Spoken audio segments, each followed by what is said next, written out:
Hommage du Conseil national de la résistance congolaise à Patrice Emery Lumumba, héros national, et ses compagnons de fortune, Maurice Mpolo et Joseph Okito.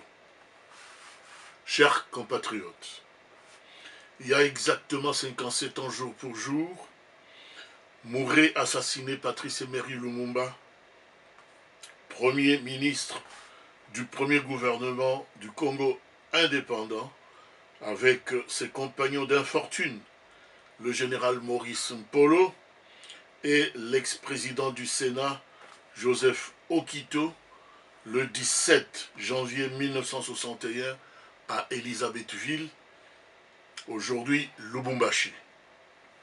Ces trois pères fondateurs ont été sauvagement assassinés par les ennemis du peuple, dans des conditions infrahumaines qui révoltent la conscience.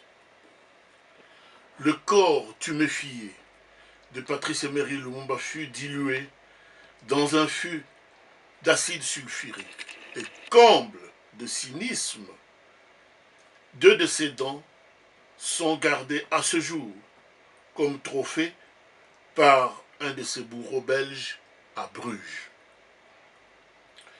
Leur seul péché mortel fut la lutte qu'ils ont menée pour arracher l'indépendance du Congo des griffes des colons belges afin de restituer au peuple sa véritable souveraineté et sa dignité bafouée.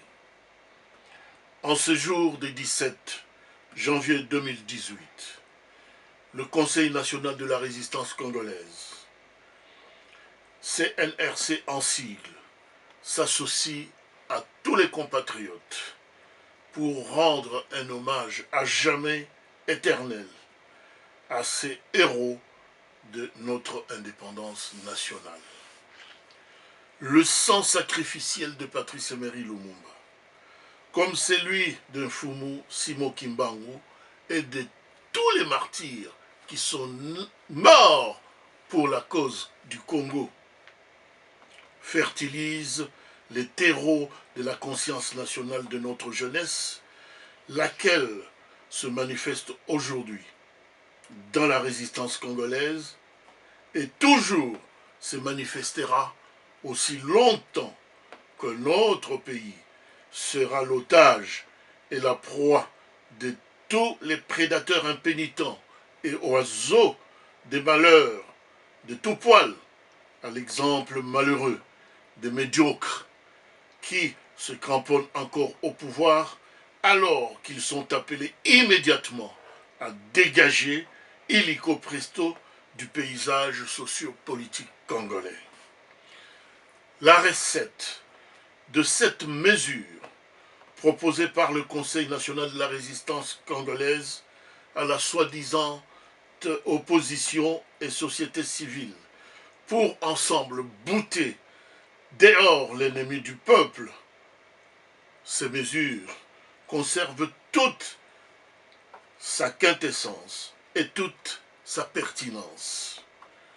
Comme la trompette de Jéricho, le son des tocsins de la résistance ne s'est pas encore tu. Nous accueillerons tous ceux de nos compatriotes qui tourneront le dos à ce pouvoir inique. La double commémoration, le 16 et le 17 janvier 2018, des assassinats crapuleux du président Laurent-Désiré Kabila et Patrice Emery Lumumba par les princes de l'Église doivent préparer notre peuple à l'eschatologie du grand soir pour chasser les médiocres du pouvoir et non de maintenir encore notre peuple dans l'illusion d'un quelconque respect d'accord scélérat de la Saint-Sylvestre, ni de le maintenir encore dans le mirage des fausses élections prévues le 23 décembre prochain, d'avance grugées avec des machines au logiciel douteux. Devant un parterre, des sorciers et des vampires de la Kabylie. Le discours patriotique du révérend François David Ekofo a été un véritable coup de massue sur les têtes de tous les médiocres réunis dans l'église protestante de Saint-Quentenaire.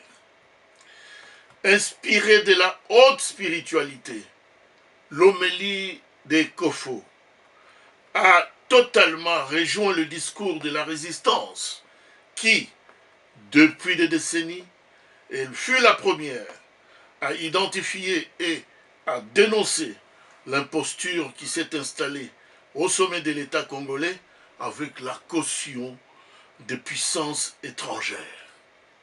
Mais ce discours du révérend Ekofo aurait un plus-value et un grand mérite à l'appel du 21 janvier 2018,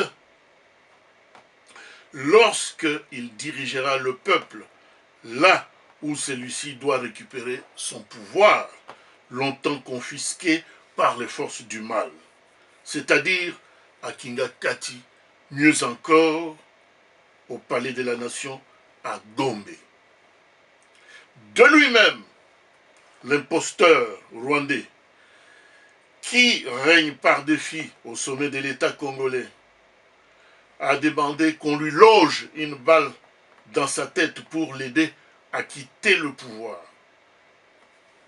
Qu'attendent alors nos soldats congolais?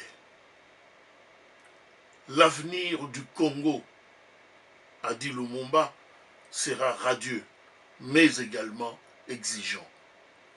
Ingeta, fait à Lausanne, le 17 janvier 2018, pour le Conseil national de la résistance congolaise, Paul Kaumbu Ntumba, coordonnateur général.